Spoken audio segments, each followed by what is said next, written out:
So a few months ago, I did a video about how much of a pain in the ass Kdenlive is.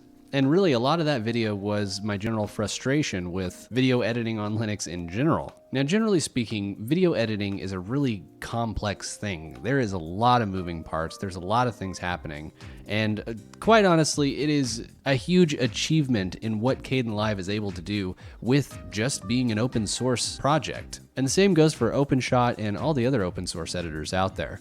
So in this video, I'm going to explore the frustrations that I've had working with video editors on Linux. So let's start with Kdenlive. So I'm running Ubuntu 16.4 with Unity, and I don't have the KDE runtime installed. Now, look at this. So for one, notice how it was like the layout was all jacked up, and I actually recently used Kdenlive for a video that I'm going to use as an example, but this is not the layout that I used. I always move this down quite a bit, so there's very little margin here, and then I move this over to the side, or I move this over to the side.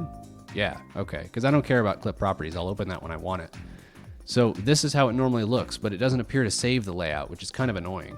And then you can notice that the styling is just jacked up. It is bad. There's all these buttons up here that are just totally missing the styling. There's buttons down here that are missing styling.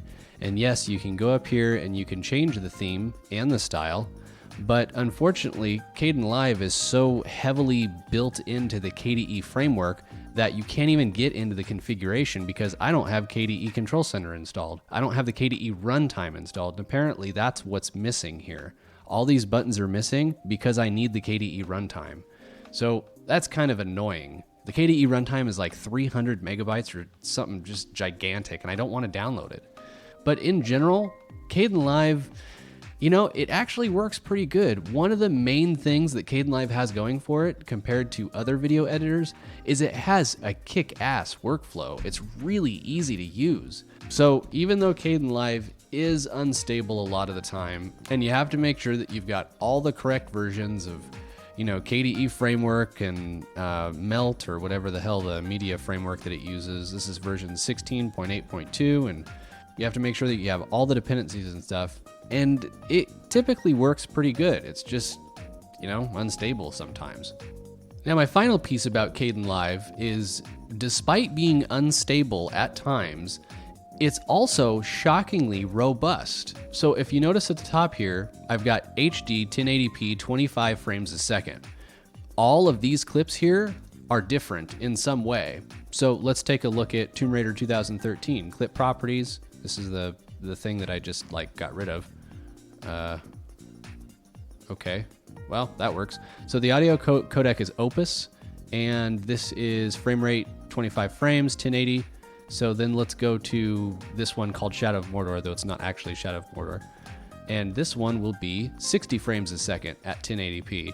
And then let's go to Tomb Raider 2. Now we're at 25 frames at 720. But yet Kdenlive is not only able to like process all this and render it, it's also able to preview all of it and keep things stable. So you notice how it automatically resizes that window, and you go over here and now it's back to full screen. Other editors just can't do that. So let's go ahead and talk about OpenShot. So here we have OpenShot, and this is OpenShot version 2.1.0. I think this is a stable version. I guess it could be a development version. But let's open up kind of the same project. And it's obviously not the exact same, but it's using the same clips and stuff. So I'm gonna drag this around, and notice how I'm not getting a preview at all. I'll drop it and try to play it, and it just crashed. Okay, well, I was expecting something different, but I guess the crash kind of demonstrates what's going on here. From what I understand, the reason why it crashed is because each clip uses like a different profile. It's not all 1080p at 60 frames. It's not all 720p at 25 frames a second. They're all different. So let's go ahead and relaunch it, and let's see if I can show you what I tried to show you a second ago, if it'll even launch again. I don't know what's going on. So here we are back at OpenShot. Let's try this again. So let's move the head over here. And I think it may have crashed again. Yep, it crashed again. Okay, so OpenShot isn't that bad. Like, I'm not trying to say that OpenShot is a piece of crap. It's actually pretty good, especially the later version that I'm using here. I don't really understand why it's having such a problem. But from what I understand, it seems to come from the fact that each of these files is a different profile and it has some sort of issue with it. So I'm assuming that if I try to play again, it'll just crash. Okay, so that's OpenShot. So now let's go to another one that I had been using for a while called Lightworks. Now, Lightworks uses a very, very, not bad, but just a very different workflow. So, I could make a video on how to use actually, I won't do that. I will not make a video on how to use Lightworks because it's really weird. But notice how I have two files here. So let's go ahead and import them, and now they're in my bin, right? So let's go ahead and drop that in, and we'll drop this one in, okay? Now you may remember in Kdenlive and OpenShot, I had like 5 different clips here. So where are the other ones? So let's try to import them. Yep, they're not there. So let's go ahead and go to this path. And here we are at the path. And wouldn't you know it, we've got a whole lot more than just 2. So we actually have a bunch of crap in here. So let's just go ahead and sort it. So we have a total of, what is that, 6 videos? Or 6 media files? Yet Lightworks only shows 2. Okay, the reason for that is because it only recognizes certain formats. VP9 it recognizes for some reason, but other containers like MKV, it doesn't recognize those. Okay, so yeah, you could transcode it. I've actually already done that. So, oh, wait a second, gameplay, that's one of the videos. Here's another one. Guess what? You can't import clips that don't match the profile for the given project. Now, from what I understand, that's actually pretty common for video editors, but that is a constraint that Lightworks forces that Kdenlive doesn't. So Kdenlive actually has an edge over Lightworks here. Now, Lightworks is a full-blown professional editor. It's actually really surprising that A, it doesn't support open formats, and B, you can't mix and match profiles.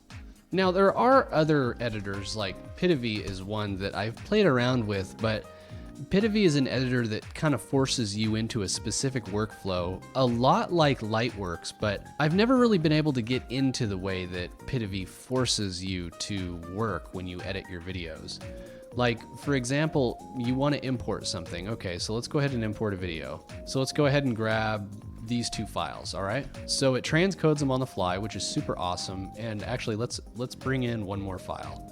So now that it's just about done transcoding, I need multiple layers, but there's no intuitive way of creating a new layer. None of these buttons work. So we'll just go ahead and drag you here. And what if I want another layer? Well, you have to just drag it down here and drop it. And there you go, you've got a new layer. And let's say I want another new layer. Drag it here. It's just different. And a different is fine, but you can go between Kdenlive and OpenShot pretty quickly because they're very similar. The workflows are very similar. Lightworks is similar, but it's got a lot of weird quirks about it. Pitivi is just totally different. And the same goes for Blender. I know that a lot of guys really like Blender, and Blender isn't really known for being a video editor, but it can be used as a video editor. But it just has a very different workflow, very similar to the way Pitivi has a very different workflow. Despite having problems with Kdenlive, I still think that it really is the premier video editor for Linux, despite being unstable and despite requiring you to pull down pretty much all of the KDE dependencies, which is a total drag. It is the best, really. I mean, Lightworks is okay if you basically kind of do what it wants you to. You can't use open containers. You have to make sure that all of your clips follow the same profile and everything, and then it works pretty well. But still, Lightworks doesn't allow you to do 1080p videos because you have to pay for it. It's a professional editor. You can only render up to 720p, which is fine for the most part. Kdenlive, I mean, you've got tons and tons of options. So I don't hate Kdenlive. I just wish that it was more stable and that it didn't require all these dependencies and stuff. OpenShot is another really great little editor. Obviously, it has stability issues. I don't really know how to explain what's happening here. I wish that it wasn't doing this. I mean, obviously, I put this project together. It wasn't this bad when I was working with it, but apparently it's got some issues. But this is also a good editor.